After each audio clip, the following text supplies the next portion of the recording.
আমরা সকলেই প্রতিদিন গুগল ব্যবহার করি, কিন্তু দুঃখের বিষয় হচ্ছে গুগল থেকেই যে টার্গেটেড ইউএসএ, ইউকে এবং কানাডার ক্লায়েন্ট পাওয়া যায়, আমরা এই বিষয়টাই ম্যাক্সিমাম ফ্রিল্যান্সাররা জানি না। তাই আমরা আজকে শিখবো গুগল থেকে টার্গেটেড ক্লায়েন্ট পাওয়ার স্পেশাল সিক্রেট। এই টেকনিকের মাধ্যমে আউটো মার্কেট প্লেস থেকে ক্লায়েন্ট পেতে আমাদের প্রত্যেকের লাগবে মেসেজ টেমপ্লেট এবং পোর্টফোলিও। মেসেজ টেমপ্লেট এবং পোর্টফোলিও পেতে এই ভিডিওর কমেন্ট সেকশনে মেসেজ টেমপ্লেট এবং পোর্টফোলিও লিখে কমেন্ট করুন। আমি কমেন্ট রিপ্লাইয়ের মাধ্যমে আপনাকে পোর্টফোলিও এবং মেসেজ টেমপ্লেট প্রদান করব। আপনারা জানেন আমার মূল লক্ষ্য উদ্দেশ্য হচ্ছে নতুন ও হতাশাগ্রস্ত ফ্রিল্যান্সারকে সফল ফ্রিল্যান্সার হিসেবে প্রতিষ্ঠিত করা, যার প্রেক্ষিতে প্রতিনিয়ত ক্লায়েন্ট হান্টিং secret, message template, portfolio, client meeting support, payment gateway support, এই ধরনের সহযোগিতাগুলো আমরা করে আসতেছি। চলেন কথা না বাড়িয়ে আমরা দেখি কিভাবে গুগল থেকে টার্গেটেড ক্লায়েন্ট পাওয়া যায়। আমি আপনাদের প্রত্যেককে নিয়ে আসলাম সরাসরি গুগলে।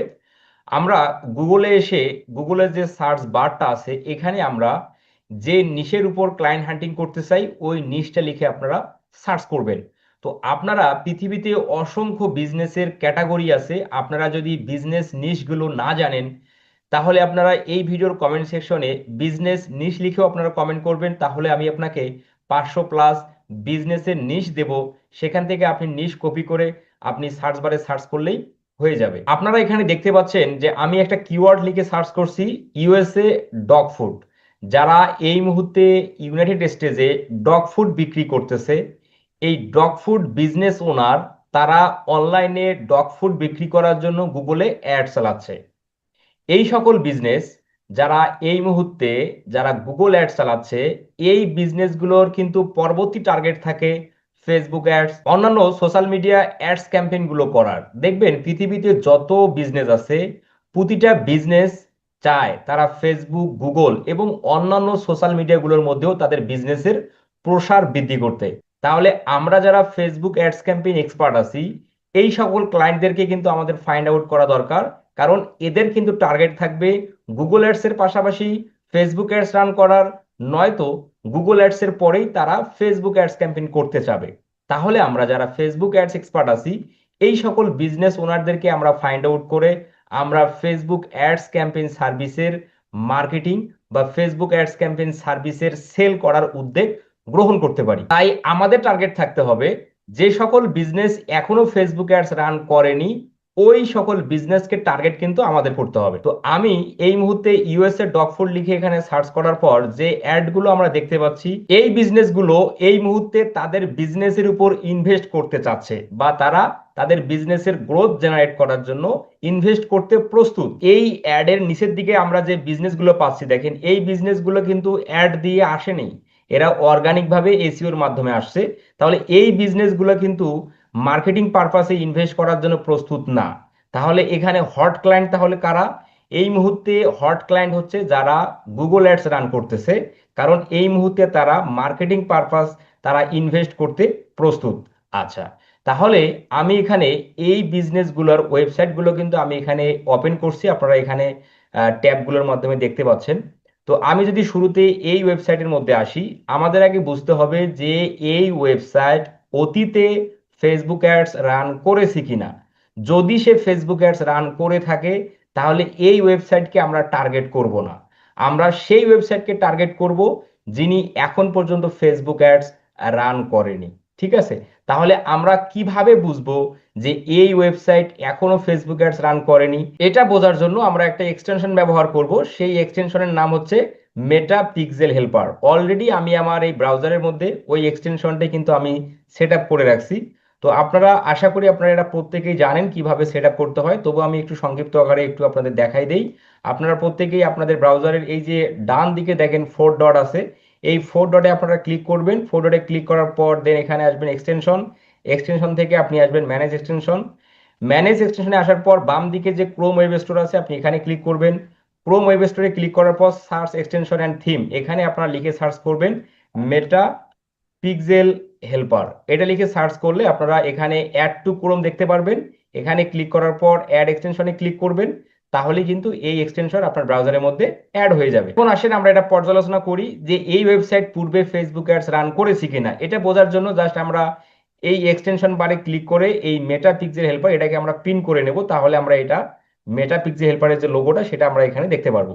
এখন আমরা জাস্ট এই মেটা পিক্সেল হেল্পারে যদি ক্লিক করি ক্লিক করার সঙ্গে সঙ্গে আমরা দেখতে পাচ্ছি no pixel found on this page, মানে এই ওয়েবসাইটে মেটা পিক্সেল সেট আপ করা নেই। যেহেতু মেটা পিক্সেল সেট আপ করা নেই, তার মানে এই ওয়েবসাইট এখনো ফেসবুক অ্যাডস রান করেনি। আচ্ছা, এখন আমরা যদি পাশের ওয়েবসাইটটা আসি, এখানে এই ওয়েবসাইটে আসার পর আমরা যদি আবারও অ্যাগেইন মেটা পিক্সেল পরে ক্লিক করি, আচ্ছা ক্লিক করার পর দেখেন no pixel found on this page, এই ওয়েবসাইটের মধ্যেও পিক্সেল সেট আপ করা নেই। পিক্সেল সেট আপ করা নেই মানেই অতীতে এখন পর্যন্ত সে ফেসবুক অ্যাডস রান করেনি। সেম ভাবে আমরা পাশের ওয়েবসাইটে একটু আসি, এই ওয়েবসাইটে আসার পর জাস্ট আমরা এখানে রিফ্রেশ করি, রিফ্রেশ করার পর দেন আমরা মেটা পিক্সেল হেল্পারের লোগোতে যদি আমরা ক্লিক করি, তখন পিক্সেল হেল্পার বলতেছে এ pixel was found on this page, মানে এই ওয়েবসাইটের মধ্যে পিক্সেল পাওয়া গিয়েছে। যেহেতু পিক্সেল পাওয়া গিয়েছে, তার মানে এই ওয়েবসাইট অতীতে ফেসবুক অ্যাডস রান করেছে, অথবা এই মুহূর্তেও এই ওয়েবসাইটের ফেসবুক অ্যাডস রান থাকতে পারে। তাহলে বিষয়টা আপনারা সহজেই বুঝলেন যে কোন ওয়েবসাইট ফেসবুক অ্যাডস রান করেছে কিনা বা করেছিল কিনা, আর কোন ওয়েবসাইট ফেসবুক অ্যাডস রান করেনি, এটার পার্থক্যটা আপনারা সহজেই বুঝতে পারলেন। সেম ভাবে যদি আমরা পাশের ওয়েবসাইটে আসি, সেম ভাবে যদি আমরা পাশের ওয়েবসাইটে আসি, আমরা মেটা পিক্সেল হেল্পার লোগোতে যদি ক্লিক করি, দেখেন no pixel found on this page, এই ওয়েবসাইটের মধ্যেও কিন্তু পিক্সেল সেট আপ করা নেই। তার মানে এই ওয়েবসাইটে কিন্তু এখন অবধি ফেসবুক অ্যাডস রান করেনি। এখন আপনারা একটু নিজেই চিন্তা করেন যে এই ওয়েবসাইটের যে প্রোডাক্টগুলো আছে, এই যে প্রোডাক্টগুলো আছে, এই প্রোডাক্টগুলো শুধুমাত্র গুগল অ্যাডস এর মাধ্যমে কি সেল করা সম্ভব? হ্যাঁ, গুগল অ্যাডস এর পাশাপাশি ফেসবুক অ্যাডস এর মাধ্যমেও কিন্তু এই প্রোডাক্টগুলো সেল করা সম্ভব। আমি আপনাদের পূর্বেই বলেছি যে ফেসবুকের অডিয়েন্স ডিফারেন্ট, গুগলের অডিয়েন্স ডিফারেন্ট, ইউটিউবের অডিয়েন্স ডিফারেন্ট, দেন আদার সোশ্যাল মিডিয়ার অডিয়েন্স, প্রত্যেক অডিয়েন্স কিন্তু প্রকারভেদে ডিফারেন্ট হয়ে থাকে। একজন বিজনেস ওনার অবশ্যই চায় প্রতিটা প্ল্যাটফর্মে তার বিজনেসের মার্কেটিং গুলো করতে, কারণ এককভাবে একটি প্ল্যাটফর্মে মার্কেটিং করে এই ধরনের বিজনেস কিন্তু নেই বললেই চলে। প্রতিটা প্ল্যাটফর্ম, প্রতিটা বিজনেস ওনার চায় প্রতিটা প্ল্যাটফর্মে তাদের বিজনেসের অ্যাডভার্টাইজিং করতে। তাহলে আমরা এখন এই সকল ওয়েবসাইটের লিড কিভাবে কালেক্ট করব, তাদেরকে ফেসবুক অ্যাড সার্ভিসটা সেল করার উদ্দেশ্যে। এখন তো আমরা পাশের ওয়েবসাইটে আসি, এই ওয়েবসাইট থেকে আমরা কি কি পাই তাকে আউটরিচ করার লক্ষ্যে আমরা ওয়েবসাইটে আসার পর নিচের দিকে খেয়াল করব যে তাদের সোশ্যাল মিডিয়া গুলোকে লিঙ্ক আউট করে রাখছে কিনা। তো এখানে যখন আমরা আসতেছি তাদের নিচের দিকে দেখে তাদের এখানে কিন্তু আমরা কোনো সোশ্যাল মিডিয়া অ্যাকাউন্ট আছে এখানে পাচ্ছি, ইনস্টাগ্রাম, ফেসবুক, লিঙ্কডইন পাচ্ছি, কিন্তু ঠিক আছে তাদের ইউটিউব এখানে লিঙ্ক আপ করা নাই। আমরা দেখবো তাদের নামটা সার্চ দিয়ে ইউটিউবে পাওয়া যায় কিনা। তাহলে আমরা তাদের ফেসবুক পেজের মধ্যে যখন আসি, দেখেন 288টা ফলোয়ার, অনলি 288 ফলোয়ার, এবং তাদের পেজের মধ্যে পোস্ট করছে কত দেখেন 21 ঘন্টা হলো পোস্ট করছে, নতুন একটা পোস্ট করছে 21 ঘন্টা হলো। তার মানে এই ক্লায়েন্ট তার ওয়েবসাইটের পাশাপাশি তার ফেসবুক পেজের মধ্যেও কিন্তু সে অ্যাক্টিভ। তাহলে এই ক্লায়েন্টকে কিন্তু আমরা হট লিস্টে রাখবো, ঠিক আছে। এভাবেই আমাদের ফাইন্ড আউট করতে হবে কোনটা হট ক্লায়েন্ট আর কোনটা হট ক্লায়েন্ট না, এইভাবেই আমাদের আসলে বুঝতে হবে।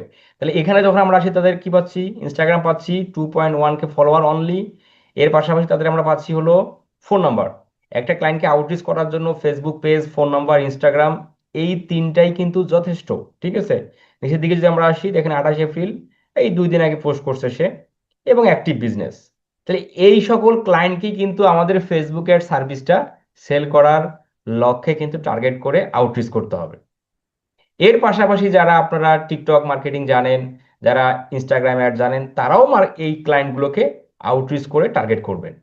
কারণ এই ক্লায়েন্টগুলো রান করতেছে গুগল অ্যাডস, এই গুগল অ্যাডস রান করার পাশাপাশি তারা কিন্তু ফেসবুক অ্যাডস অথবা গুগল অ্যাডস শেষ করেই সে ফেসবুক অ্যাডসে কনভার্ট হবে। যত বিজনেস ওনার আছে এককভাবে একটি প্ল্যাটফর্মে মার্কেটিং করে একটা বিজনেসকে ডেভেলপ করা বা গ্রোথ নিয়ে আসা, সেটা কিন্তু কখনোই সম্ভব হয় না।